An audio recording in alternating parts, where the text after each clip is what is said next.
அனைவருக்கும் இதயத்தின் பொங்கல் நல்வாழ்த்துக்கள். பொங்கலோ பொங்கல்.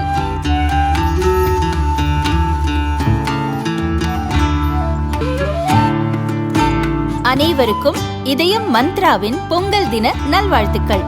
பொங்கலோ பொங்கல். 2 ஸ்பூன் போதும். Lion date syrup. இதுல அயன், ஃபைபர், விட்டமின்ஸ், நோய் எதிர்ப்பு சக்தி அதிகமா இருக்கு. Lion date syrup. திமுகவை எதிர்கொள்ள பலமான கூட்டணி அமைந்த மகிழ்ச்சியிலும் பிரதமர் மோடியின் மதுராந்தகம் பிரச்சாரம் தந்த உற்சாகத்திலும் இருக்கிறார் அதிமுக பொதுச் செயலாளர் பழனிசாமி. இதுவரை பாஜகவுக்கு 20 தொகுதிகள் தான் தர முடியும் என்றவர் இப்போது 30 சீட் தர முன்வந்துள்ள தகவல் பரபரப்பை ஏற்படுத்தியுள்ளது. இதுகுறித்து தமிழக பாஜக மூத்த தலைவர்கள் கூறியதாவது: கடந்த லோக்சபா தேர்தலில் பாஜக தனித்து போட்டியிட்டு பல தொகுதிகளில் 2ஆம் இடத்தை பிடித்தது. அந்த தேர்தலில் பெற்ற ஓட்டு சதவீதம் அடிப்படையில் வரும் சட்டசபை தேர்தலில் 83 தொகுதிகளில் பாஜகவுக்கு வெற்றி வாய்ப்புள்ளது. தேசிய ஜனநாயக கூட்டணியில் அதிமுக இணைந்ததால் அக்கட்சியை தமிழகத்தில் கூட்டணிக்கு தலைமை தாங்குகிறது. எனவே பாஜகவுக்கு 40 தொகுதிகளை ஒதுக்குமாறு 2 மாதங்களுக்கு முன்பு பழனிசாமியிடம் பாஜக நிர்வாகிகள் வலியுறுத்தினர். அவரோ 20க்கு மேல் தர முடியாது என்றார்.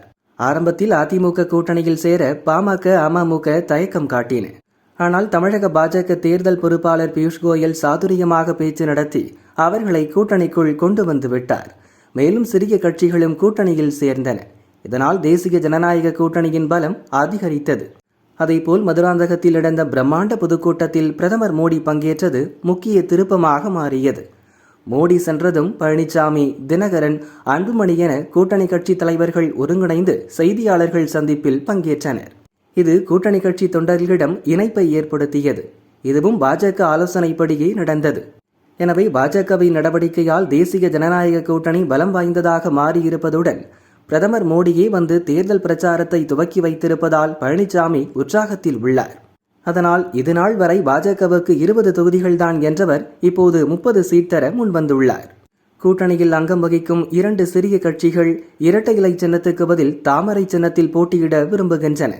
எனவே அக்கட்சிகளுடன் சேர்த்து மொத்தம் 35 தொகுதிகளை பாஜகவுக்கு ஒதுக்க பழனிசாமி முடிவு செய்திருப்பதாக உறுதியான தகவல் வந்துள்ளது என்று பாஜக மூத்த தலைவர்கள் கூறினர்.